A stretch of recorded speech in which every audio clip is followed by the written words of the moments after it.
In this video, we'll be making gluten-free pancakes. Pancakes don't really need an introduction. They're a staple and everyone loves them. Kids love them, adults love them, I love them. And they're so versatile. You can have them plain with a little bit of maple syrup, make them dinosaur shaped and add some chocolate chips, or get real fancy and make a berry compote with some fresh whipped cream. These pancakes are light and fluffy, and most importantly, you would never know that they're gluten-free. So let's get started. Whoa, hey everyone, sorry to interrupt, Past Robin. But before we dive into the lesson, I wanted to let you know that if you want the written recipe with notes and substitutions and printable PDFs, then you should go sign up for my free lessons at glutenfreebaconcourses.com/free-lessons. This recipe that you're about to make is a little taste test of the Flatbread Course. What's a Flatbread Course? The Flatbread Course will teach you everything you need to know to make incredible gluten-free flatbread at home. It includes these pancakes, as well as waffles, corn tortillas, flour tortillas, calzones, pizza crust, focaccia, naan, pita bread, and crackers. Both these Ritz style crackers and Goldfish style crackers. All links are in the description below. All right, let's make some pancakes. Back to you, Past Robin. The first thing we're going to do is turn our milk into buttermilk. You can of course use regular buttermilk for this if you prefer. I don't typically have it on hand, so that's why I make my own. So we're gonna take 1 3/4 cups of milk. I'm using regular whole milk, but you can also use non-dairy milk here as well. And we're going to add 1 tablespoon of apple cider vinegar. Pour it in and give it a stir. We're gonna set this aside to let it curdle while we get our dry ingredients together. Keep in mind that if you're using non-dairy milk, some may curdle, some won't, but they will both work just fine in the recipe. Now we're going to mix together all of the dry ingredients. When I was testing this recipe, I tried to strike a balance between nutritious whole grain flours and having those light, fluffy pancakes that we all love.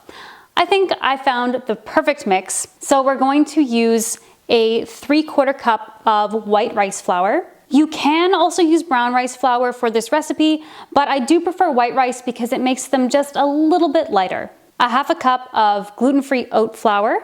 I really love using oat flour in pancakes. It's a great whole grain that adds a lovely flavor and texture. Then we have a 1/2 cup of almond flour. Almond flour keeps these pancakes nice and light and helps them brown up on the pan. And for the starch, I'm going to use a 3/4 cup of potato starch. Potato starch makes these pancakes super light and fluffy. Then we have a 1/2 teaspoon of xanthan gum. Too much xanthan gum can make your pancakes gummy. So that's why we're only using a 1/2 teaspoon. Then we have a 1/2 teaspoon of salt, 2 teaspoons of baking powder, a 1/2 teaspoon of baking soda, and 2 tablespoons of sugar. Sugar. How do you say that word? Sugar. It just sounds weird to me now. Sugar. Sugar. Sugar. And 2 tablespoons of sugar. Let's whisk it up. Pro tip, if you like pancakes as much as I do and want to make them on a regular basis, then you should try making your own pancake mix. When you're measuring out your ingredients to make pancakes, it only takes an extra couple of minutes to measure out an extra jar or 2 or 3. And that way, the next time you're making pancakes, all you need to do is just add the liquid ingredients. And it'll save you a whole lot of money. All right, let's grab the rest of our ingredients. By now, your milk should have turned to buttermilk, or it should be a little bit curdled, a little bit chunky. Just a heads up for this recipe, it's best if all of your liquid ingredients are either room temperature or a little bit warm. Otherwise, when you mix them all together, they're gonna separate and they're just not gonna combine as easily. So on that note, I'm just going to microwave my milk for about 30 seconds just to get it a little bit warmer. Then we're going to add a 1/4 cup of melted butter.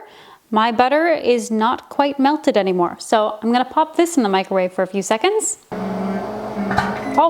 Oh, it exploded! I knew that was gonna happen! Well, I'll clean it up later. Okay, we're gonna pour this 1/4 cup of butter into the milk. You can also use non-dairy butter here or canola oil if that's what you prefer. But I like good old-fashioned butter. Then we're gonna add 2 eggs. Gonna give them a gentle whisk. What? You sang it.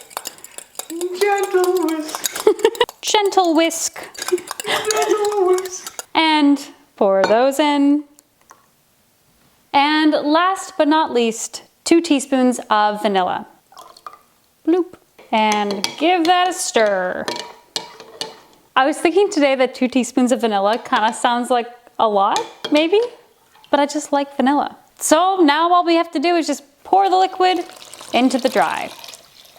And let's whisk it up. And by whisk, I mean just give it a fairly gentle stir, which I like to do with my whisk to break up the chunks.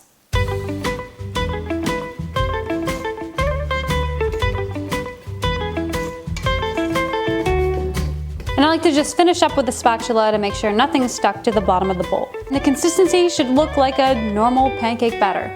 Okay, let's get flipping.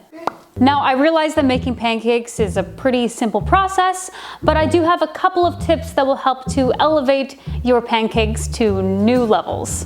First, you want to make sure that your pan is nice and hot when you add your butter or oil and your pancake batter. This helps ensure that your pancake cooks quickly and evenly. I set my stovetop at a medium temperature, but it really will vary depending on the stovetop you have and the pan you're using. A cast iron pan is going to take a lot longer to heat up than a very thin nonstick pan. Next, don't overcrowd your pan. It's gonna be much simpler to flip your pancakes and they're gonna cook a lot more evenly if you only make about 2 or 3 at a time, depending on the size of your pan. There's no set cook time for pancakes. You really just need to keep an eye on them to make sure that they don't burn.